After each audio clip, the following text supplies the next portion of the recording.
Gurizada, o negócio é o seguinte, o Inter venceu o Ceará fora de casa por 2-0 e assumiu a vice-liderança do Campeonato Brasileiro, distante 6 pontos do líder São Paulo.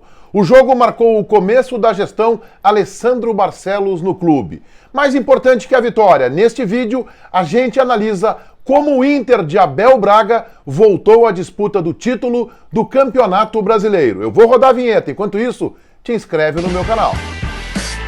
Tá inscrito no canal, muito obrigado pelo teu voto de confiança. Se não faz agora, vai ali, te inscreve, deixa o teu like se gostar dos meus conteúdos. Se quiser receber notificações de novos vídeos, é ali embaixo no sininho. Internacional 2, Ceará 0, vitória importante da equipe do Abelão, fora de casa. O Inter é vice-líder do Campeonato Brasileiro, vai se consolidando no G4 com vaga direta à próxima edição da Libertadores da América e fica a 6 pontos do líder São Paulo. O Inter, com este resultado, colocou o São Paulo no radar, na sua alça de mira, e há uma sequência de próximos jogos em casa, contra Goiás, Fortaleza, e depois o enfrentamento direto contra este primeiro colocado São Paulo, no Morumbi, portanto, fora de casa. Mas o Inter voltou à disputa do título, e isso que é importante, e esta é a análise que eu quero fazer com vocês. Em primeiro lugar, por justiça. A escolha de Abel Braga para suceder ao argentino Eduardo Cudê, feita pela gestão do presidente anterior, Marcelo Medeiros, foi acertada. Não estava tão errada assim e eu que defendia, por exemplo, o nome do Lisca, tenho que fazer este reconhecimento. Eu ainda preferia o Lisca, acho que ele poderia dar uma resposta mais rápida. Mas a resposta que o Abel começa a dar de alguns jogos para cá, ela é muito saudável, ela é muito positiva e ela é exitosa.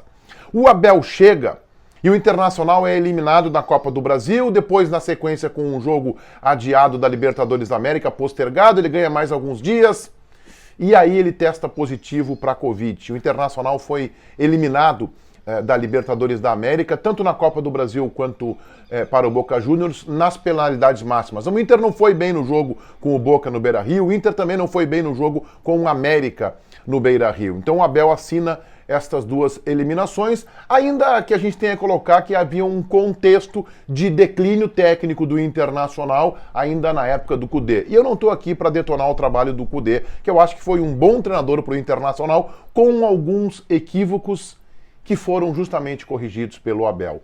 E este é um dos méritos do Abel. O Abel demorou um pouquinho e a gente tem que entender que ele perde 2 semanas tanto de treinamento quanto de estar à beira do campo, que testou positivo para a Covid. Isto é um prejuízo no seu trabalho para quem estava chegando, mas quando ele começa a definir um esquema de jogo, 4-1, 4-1, ainda que ele tenha um ponto, no meu entendimento, a ser corrigido nesse sistema de jogo, quando ele começa a não ter preconceito para colocar jogadores da base, como o Praxedes, como o Caio Vidal, quando ele começa a dar mais sequência para o Yuri Alberto, o Internacional começa a se reagrupar e ele consegue também, com o seu jeitão, com o seu estilo, e aí entra algo que o Abel tem de virtude e poucos treinadores têm, assim como o Renato tem no Grêmio. Ele conhece o ambiente, ele está em casa no Beira-Rio, ele consegue transformar um ambiente de dúvida num ambiente fechado, porque ele tem uma familiaridade com o clube e ele está em casa dentro do vestiário colorado.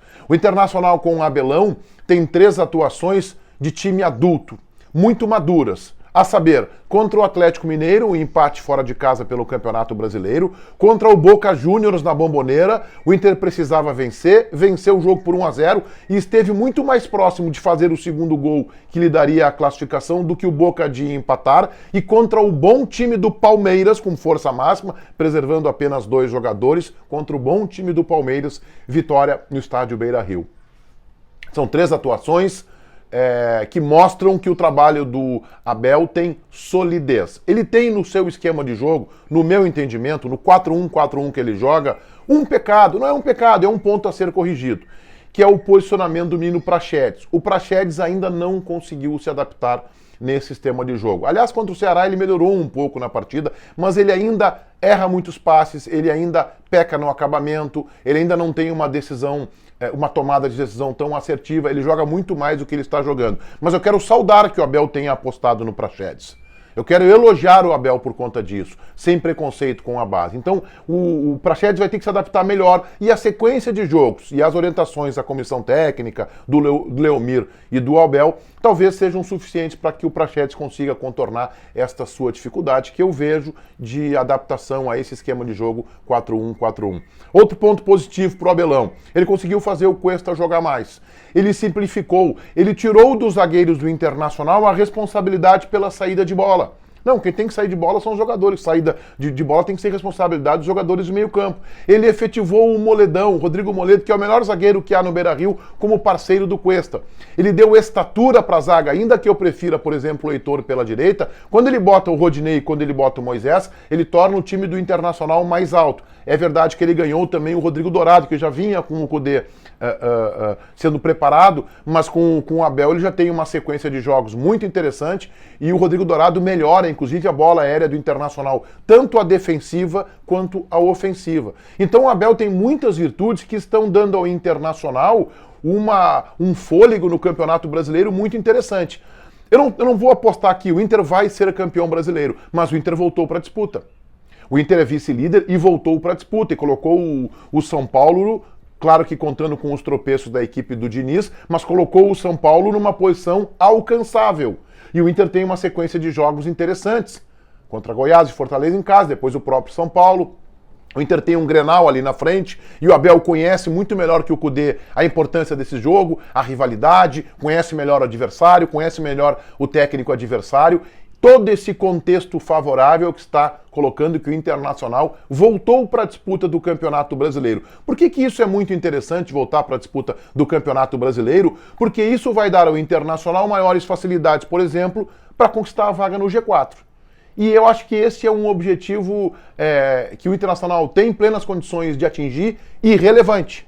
O Internacional indo direto para a fase de grupos da Libertadores da América, o Inter terá um calendário um pouco mais tranquilo neste começo de 2021. Até para que seja feita, este é um problema que a nova direção vai ter, e a gente vai falar disso aí nos próximos vídeos, vai ter que resolver se é que vai ter a transição do novo técnico ou não. Porque se o Abel continuar tendo resultados tão expressivos, tão positivos, disputar e talvez ganhar o título...